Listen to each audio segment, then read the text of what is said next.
bukan itu jabatan tersebut, ada jenjang jabatan. Nah itu yang disinggung oleh Mas Weber, prinsip birokrasi disebut dengan penempatkan seseorang dalam sebuah jabatan karena prestasi. Nah, ini tidak jalan.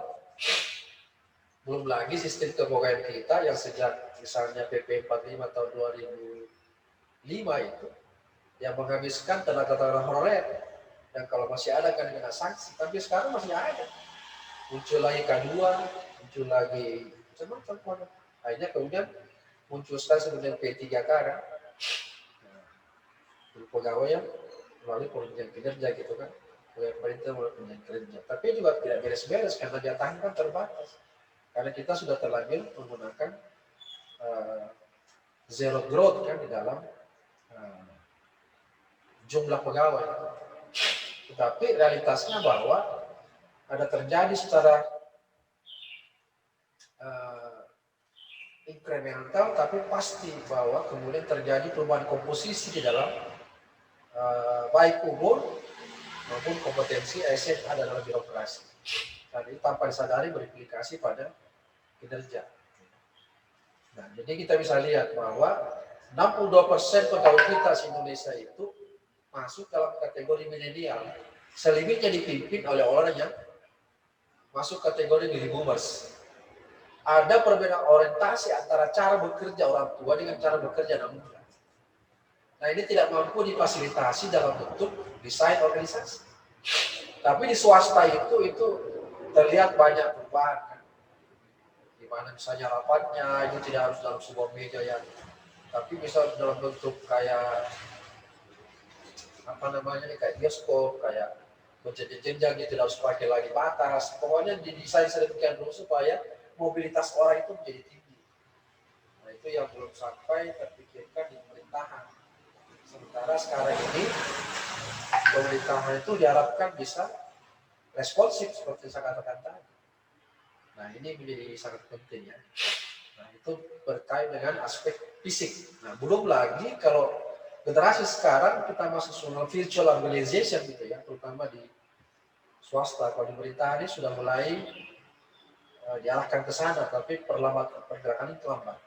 Kita bisa di video-video bagaimana perusahaan-perusahaan sekarang itu orang yang bekerja itu justru bekerja ke tempat-tempat rekreasi, tidak memerlukan kantor, tapi menyelesaikan pekerjaan dan menyetor pekerjaannya ke perusahaan untuk di mana dia berada gitu. Kadang-kadang di Amerika, tapi kerjanya di Bali gitu kan. Itu menunjukkan bahwa terjadi perubahan definisi mengenai tempat kerja gitu. Nah, kita masih lama gitu. Makanya kita menjadi high cost di dalam menyediakan tempat kerja gitu. Karena semua orang harus pakai meja. Memerlukan ruang yang sangat besar, lalu kemudian dokumen-dokumennya memerlukan ruang yang sangat besar. Nah, dengan diri sekarang ini, itu harus melakukan upaya transisi ke arah sana. Karena kita akan digantikan struktur birokrasi kita menjadi sebuah virtual. Di negara-negara maju kan sudah banyak seperti itu, sehingga struktur birokrasi menjadi sangat simpel, bahkan flat gitu ya. Nah itu. Nah belum lagi kita bicara unsur ketiga itu elemen pekerjaan itu sendiri. Bagaimana pekerjaan itu betul-betul ditentukan seperti apa hulunya dan kemudian indikatornya seperti apa yang dicapai. Lalu di cascading dalam bentuk kegiatan-kegiatan yang relevan memberi kontribusi bagi pencapaian target-target yang sudah ditentukan. Nah itu yang kadang-kadang rata-rata salah. Kenapa saya berani mengatakan salah? Lihat aja sakitnya. Walaupun itu bukan tentu alat ukur yang paling itu. Tapi paling tidak itu alat ukur yang digunakan bahwa pemerintah daerah itu tidak mampu menyusun elemen kerjanya itu dalam bentuk rencana-rencana yang sistematis, tepat sasaran, termasuk tepat anggaran. Kenapa ya? Di Sulsel saja misalnya, dari 24 kabupaten itu baru 10 yang sakitnya, bukan sakitnya. Sakitnya itu masih banyak CC gitu kan. B itu, kalau tidak salah baru 5 kali. Dan itu belum sebuah indikator yang ini yang nanti dianggap itu bagus, dianggap sebagai akuntabel ketika dia mendapatkan nilai BB. Nah, itu bisa dikatakan bahwa dengan demikian elemen kerjanya itu yang dimulai dengan perbaikan hulunya itu yang menjadi acuan yang harus target dan harus dicapai itu belum beres. Nah, aspek yang terakhir yang sangat penting aspek koordinasi. Ya. Yang seringkali orang itu singkat dengan KIS. Nah, koordinasi, integrasi kan. Itu koordinasi dari dulu bahasa yang sangat sering diucapkan, tapi sampai sekarang masih sebuah kejadian yang berulang dan berulang. Kenapa begitu? Itu dipertontonkan di pemerintahan itu ketika mulai menyusun kabinet, maka sudah terlihat akan kesulitan melakukan koordinasi. Karena pekerjaan itu dibagi berdasarkan sektor, bukan dibagi berorientasi pada hasil. Jadi program by design gitu kan, bukan. Ini diperparah dengan kebutuhan politik akomodasi. Politik akomodasi ini mempengaruhi struktur organisasi. Bahkan melakukan penambahan struktur di dalamnya kan. Ada wakilnya, tambah mungkin lagi eselon satunya, mungkin dan sebagainya. Nah ini semakin persulit. Ada Menko, tapi Menko itu merupakan kompromi untuk mendistribusikan kekuasaan pada partai politik pengusung. Jadi bukan Menko itu betul-betul fungsinya mengkoordinasikan pekerjaan, sehingga semua menteri yang berada di dalam lingkupnya dia itu betul-betul bekerja dengan efisien dan efektif. Ini jadi persoalan. Nah, jadi sistem kerjasama itu akan terwujud ketika ada keserasian antara unsur manusia, unsur fisik, unsur tugas dan pekerjaan, unsur koordinasi. Nah, dengan kata lain, sinergitas dan harmonisasi daripada kelima aspek ini bisa didefinisikan sebagai organisasi sebagai sistem sosial ya, sistem kerjasama sosial yang didesain dalam rangka untuk meningkatkan upaya-upaya manusia mencapai tujuan. Nah, dengan menekankan pada aspek sistem sosial, maka organisasi juga kemudian dipandang sebagai adanya role, peran di dalam, ada norma-norma, ada budaya. Sehingga itu kalau kita baca buku tentang budaya organisasi, sebenarnya kita itu merubah organisasi berarti merubah budaya.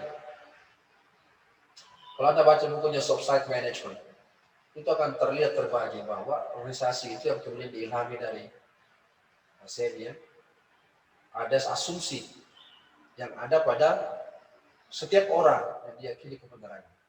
Ketika bertemu orang lain, muncul norma. Norma ini bicara standar, baik, buruk, indah dan tidak indah, dan seterusnya. Dalam organisasi dikonkretkan dalam bentuk regulasi, kebijakan, dan sebagainya, yang mengatur bagaimana kita berperilaku dalam organisasi. Supaya kita berperilaku seperti itu, maka didesainlah aspek-aspek yang menunjang supaya perilaku kita itu sesuai dengan keinginan organisasi. Apa itu? Berkaitan dengan layout, manajemen, bahkan cara berpakaian kita, cara berkomunikasi kita antara satu dan yang lain, bentuk bangunan, desain bangunan, itu semua merupakan bagian sebenarnya artefak daripada budaya yang kemudian mempengaruhi perilaku kita. Nah, karena itu definisi sistem sosial itu, organisasi itu dipandang sebagai sistem sosial yang sama dengan budaya. Jadi, merubah organisasi itu berat karena hakikatnya merubah budaya organisasi. Gitu. Oke, sampai sini ingin kita diskusikan ya supaya efektif ini. Jadi terus ya. Maka ada yang mau bertanya ditunjukkan ya diskusi. Kurang fit ini. Ini bisa kasih kecil sedikit. Ya, Assalamualaikum, Prof. Awal, oke. Ya. Yang saya mau tanyakan, Prof, begini. sejauh mana desain atau begini, administrasi publik menekankan pada dua aspek organisasi dan manajemen. Kira-kira bagaimana desain atau sejauh mana pengaruh dari kreativitas dan desain sebuah organisasi dalam memaksimalkan tujuannya, ya dalam memaksimalkan tujuan atau cita-cita dari organisasi tersebut. Apakah dengan desain yang bagus atau struktur organisasi yang bagus itu dapat dijadikan barometer atau parameter bahwa nantinya pekerjaan atau cita-citanya itu akan tercapai dengan apa yang dia inginkan, apa yang semestinya. Seperti itu, Prof. Ya, jadi organisasi itu hanya salah satu ya. Hanya salah satu, tapi dia tempatnya aktivitas itu dilakukan. Jadi kalau kita bicara mengenai efektivitas, kan kita bicara mengenai apa target. Karena sudah ukuran, kan efektivitas bicara mengenai pencapaian. Kalau efisiensi bicara mengenai proses, pemanfaatan SDM, pemanfaatan sumber daya. Jadi kapan dipandai efektif? Ketika ada indikatornya. Karena itu saya katakan tadi, indikatornya ada pada rencananya, rencana strategi. Kalau di pemerintah kan jelas ya, PJMD 5 tahunan. Kalau di perusahaan tentu ya target-target profit yang ditentukan. Nah, kita bicara karena pemerintahan. Nanti kita lihat kembali. Kita memperbaiki hulunya. Apa hulunya itu? Target rencana. Jadi dalam dokumen perencanaan itu akan ada target-target kan, yang disusun didasarkan pada pemahaman yang baik terhadap data-data mengenai seperti apa kinerja masa lalu dan kinerja yang ingin kita capai atau yang kita perbaiki. Jadi kita bicara game apa yang kita mau isi kan, dirumuskan menjadi isu strategik. Nah, strategi kan bicara mengenai 3-5 tahun ke depan. Itulah kemudian melahirkan permasalahan yang kemudian diteruskan menjadi strategik yang kemudian turun dalam bentuk program. Disebut dengan program prioritas karena bicara 5 tahunan. Program prioritas ini kemudian di breakdown dalam bentuk kegiatan. Nah, kalau kita bicara efektif, birokrasi yang efektif atau proses yang efektif adalah bagaimana fungsi organisasi ini mampu menghantar sebagai katalisator yang baik sehingga target di perencanaan 5 tahun ini tercapai. Nah, kalau kita bicara, saya bawa dalam konteks reformasi birokrasi supaya lebih konkret. Ada namanya salah satu alih perubahan itu bagaimana melakukan penata laksanaan. Yang dalam istilah bisnis itu bisnis proses. Nah, bisnis proses itu bicara mengenai rencana-rencana apa yang ingin dicapai 5 tahun ke depan. Lalu kita mulai melihat kalau begini rencananya kira-kira kita butuh berapa organisasi. Berapa butuh organisasi? Kita bagi dua lagi. Mana organisasi yang berperan langsung di dalam pencapaian sasaran-sasaran tadi. Namanya itu organisasi utama. Lalu ada juga, kalau kita ini, bidang kita ini, selalu itu masuk pada kategori organisasi penunjang. Tapi tidak bisa kita mengatakan bahwa organisasi utama lebih penting dibanding penunjang. Karena utama itu langsung diselesaikan misalnya 5 prioritas. Berarti kita butuh 5 organisasi. Tidak berarti bahwa penunjang tidak penting. Nah, tidak mungkin jalan penunjang utama kalau tidak ada penunjang. Misalnya ya, perangkat daerah bicara mengenai infrastruktur. Tidak mungkin jalan tanpa BKD kan, Badan Kepegawaian Daerah ya, atau Badan Pengelolaan Sumber Daya Manusia, tidak mungkin.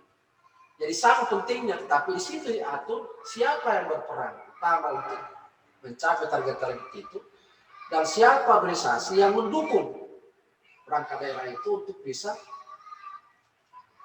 menjadi mesin yang baik, efektif untuk mencapai target-target yang sudah ditentukan. Itu ukurannya.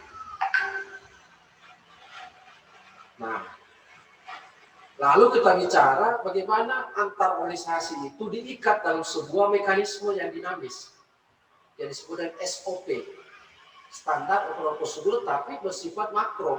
Karena program itu tidak mungkin diselesaikan oleh hanya satu perangkat daerah atau organisasi. Misalnya saya kasih contoh, di Sulsel itu masuk kategori 4 stunting tertinggi di Indonesia.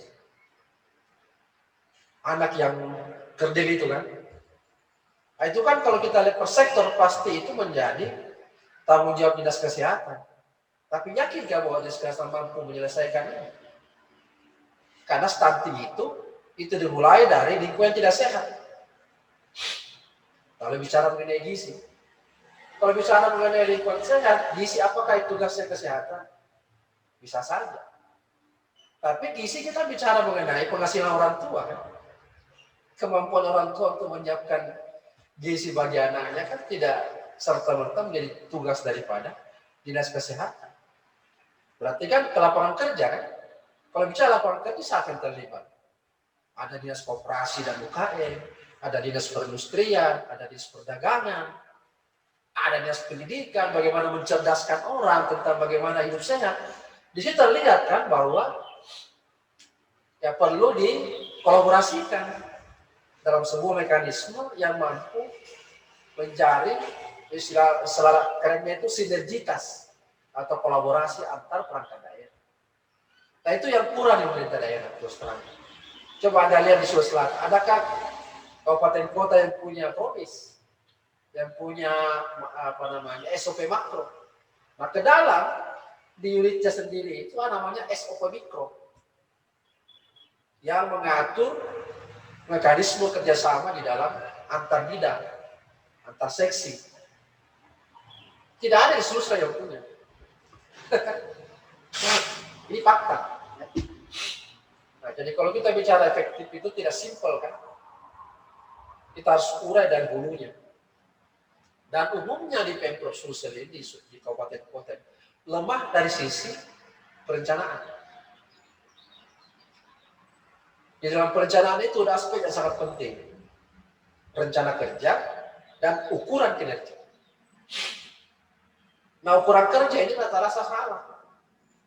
Jadi sudah programnya sudah salah mendefinisikan, lalu kemudian ukurannya juga salah.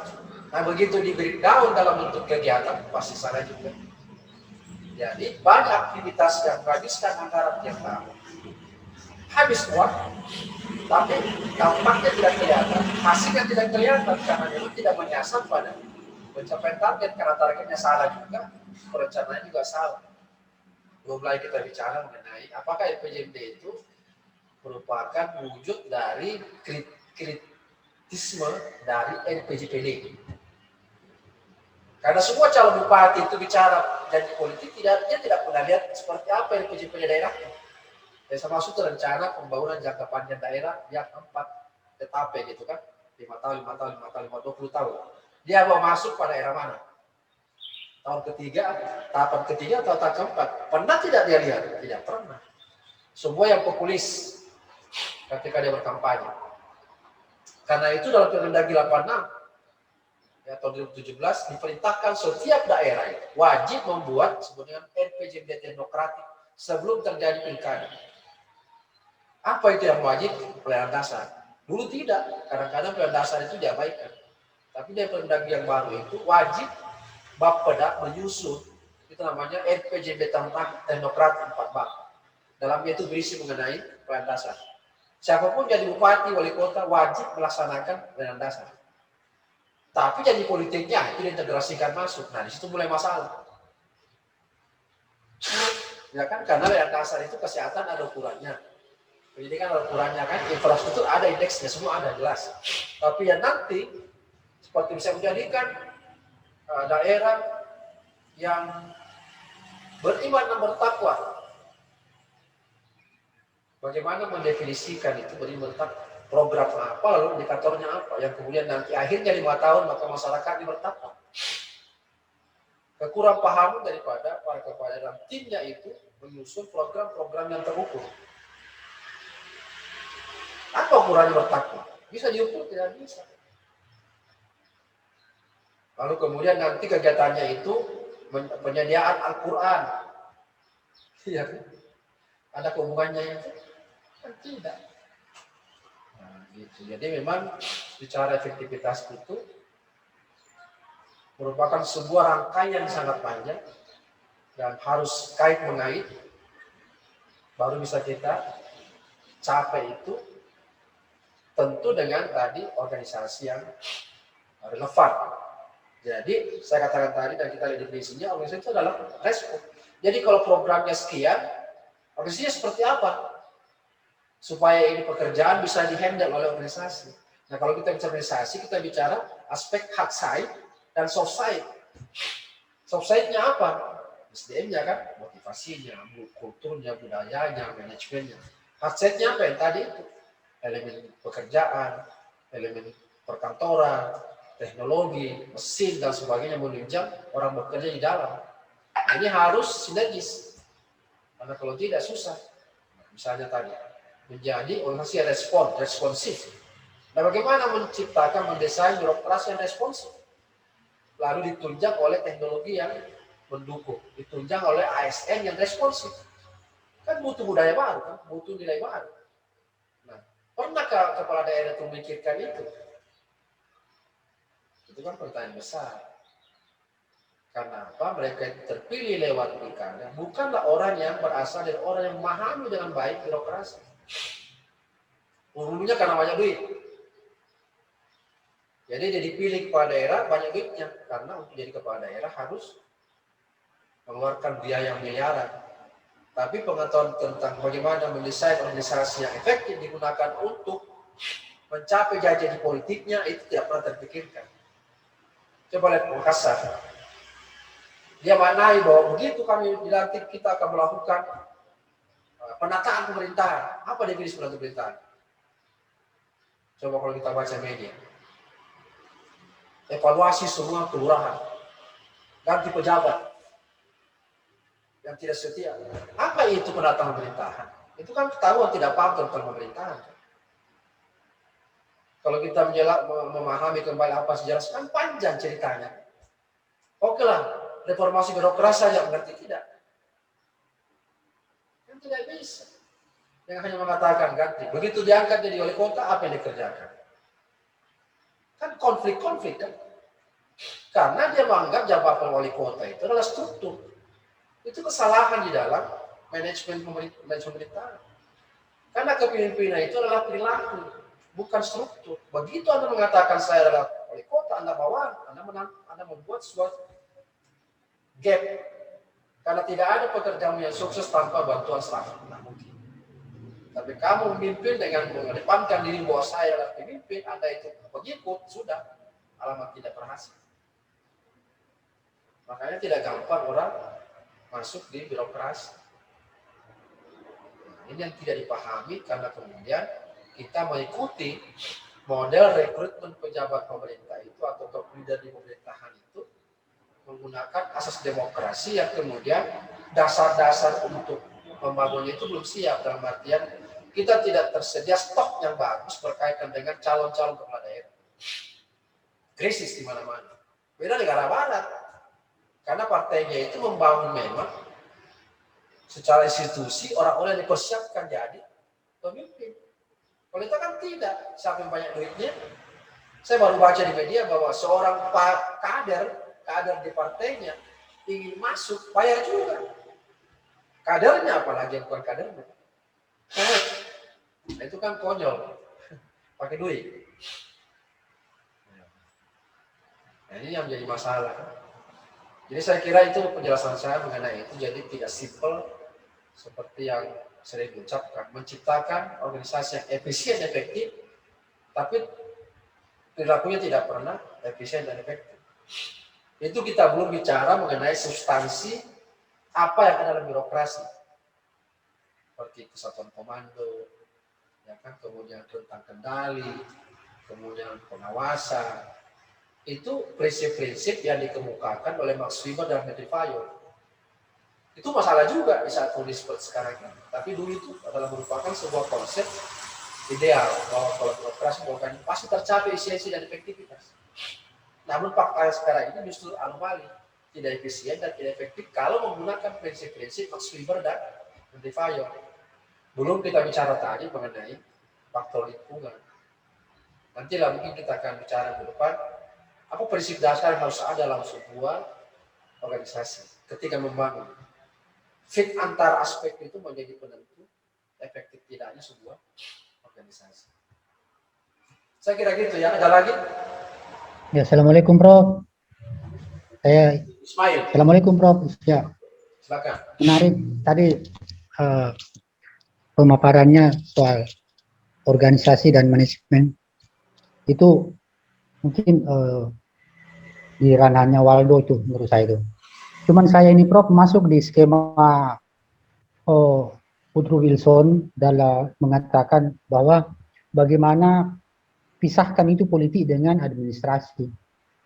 Mungkin di Eropa dan Amerika itu mungkin mereka sudah jalankan itu.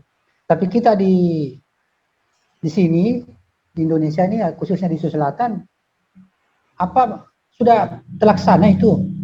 Karena saya melihatnya mulai dari bagaimana di skema kemarin itu dari pemantau diatur sedemikian rupa sampai melawan kota kosong, terus kemarin saya melihatnya juga ada politisasi soal penangkapan gubernur kita. Jadi kalau administrasi publik melihatnya itu kita di Indonesia ini kayaknya berbeda dengan di Amerika Eropa sana, Prof. Atau mungkin ada penjelasan yang lebih akurat untuk bisa apa namanya bahwa betul kita ini sudah mengikuti kemauannya Wilson untuk memisahkan politik dan administrasi itu, Prof. Makasih, Prof. Ya, itu kan Presiden Amerika yang pada saat itu memimpin presiden konsepnya. Itu harapan sebenarnya. Dalam dunia realitas praktik pemerintahan tidak pernah terjadi. Misalnya antara legislatif dengan eksekutif.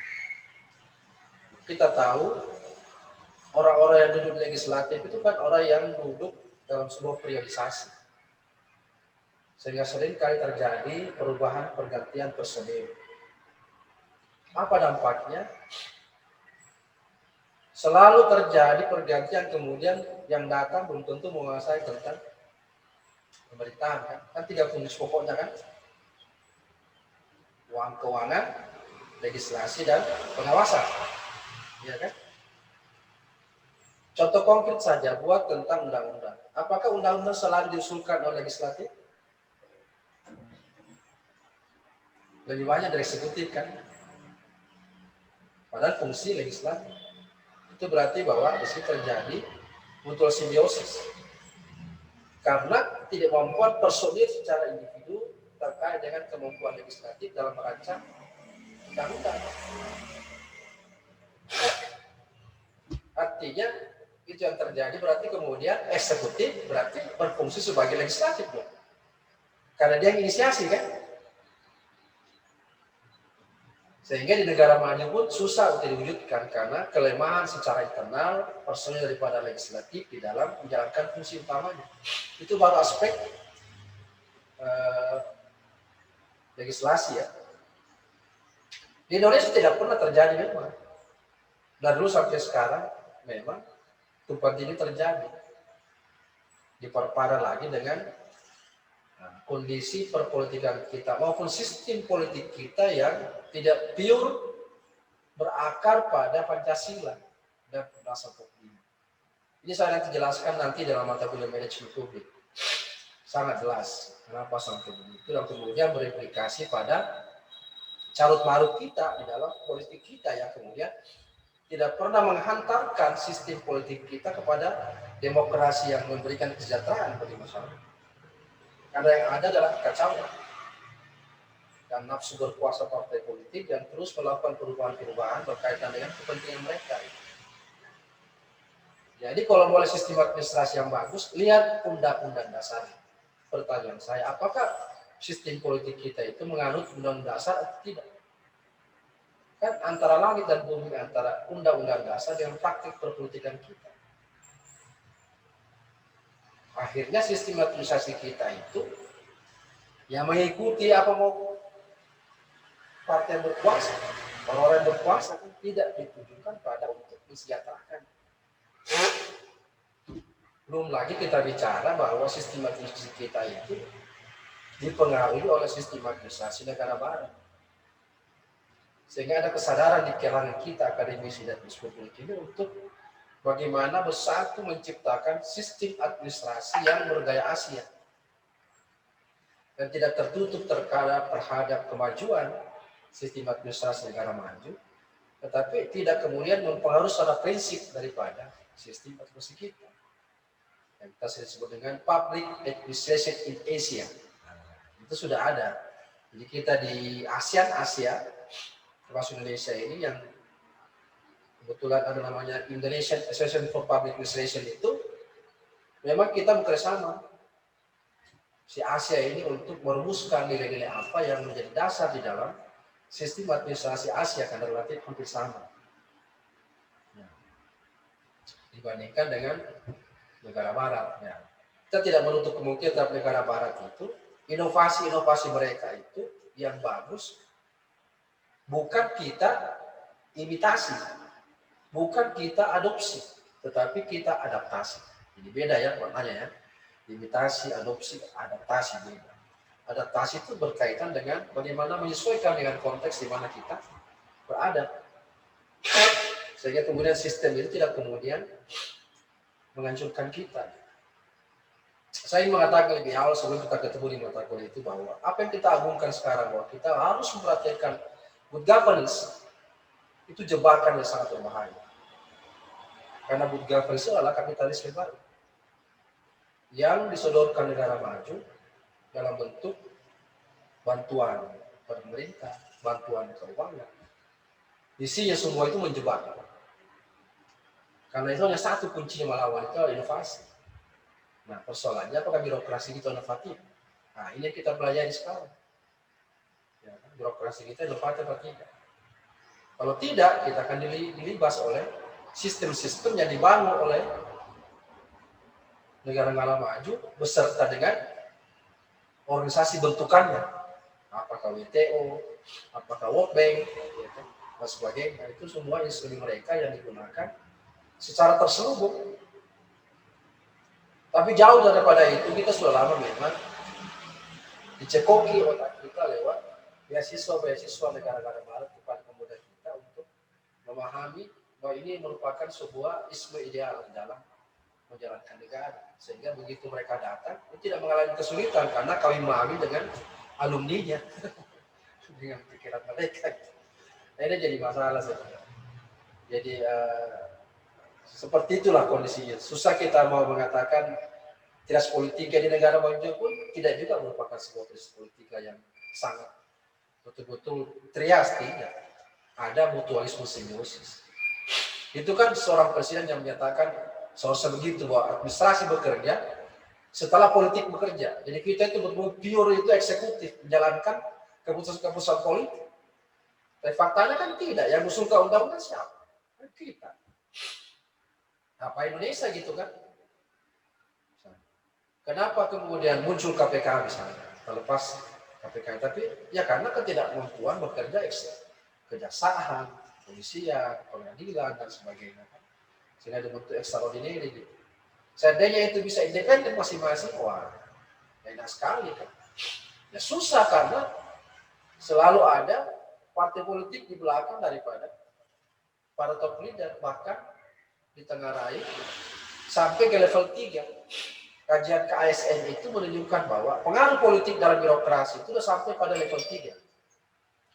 Sampai sekarang ini dibuktikan secara hukum bahwa sudah terjadi terbukti ASN tidak pernah netral dalam pilkada itu sebanyak 1.300 ASN. Jadi baru-baru kita ini berusaha untuk memperkaya instrumen yang dibuat oleh KSN, memahami dengan baik kenapa ASN itu tidak netral. Itu kan berarti sistem demokrasi kita. Nanti kalau di mata kuliah manajemen publik saya akan jelaskan lebih dalam kenapa seperti itu. Karena kita bicara organisasi ya, itu terlalu melebar gitu. Nah, saya kira begitu ya jawaban saya. Terima kasih Bro, terima kasih. Ini sudah 5:30, kita akhiri dulu. Ya. Kita sambung lagi ke depan. Nah, sorry karena lagi alergi. Mudah-mudahan besok hasil ini jam 10. Oke, baik, saya kira demikian. Ya, Prof. Makasih. Nanti ini yang kita hari ini. Nanti lihat lagi, jangan lupa subscribe birokrasi supaya berbuah bagi penerusnya kita. Ya, paling tidak kita mulai memperluas atau mendiskriminasi bahwa memperbaiki pemerintahan itu tidak mudah.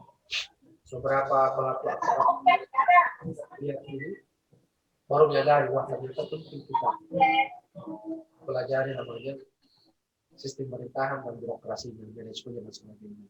Kan selama ini kan mereka yang dicas kacamata regulasi tidak dikawinkan dengan teori. Teori itu bagus menjadi pendamping Islam. Baik, saya kira demikian. Terima kasih. Assalamualaikum warahmatullahi wabarakatuh. Terima kasih banyak, Prof. Makasih, Prof. Banyak, Prof. Ya, Terima kasih.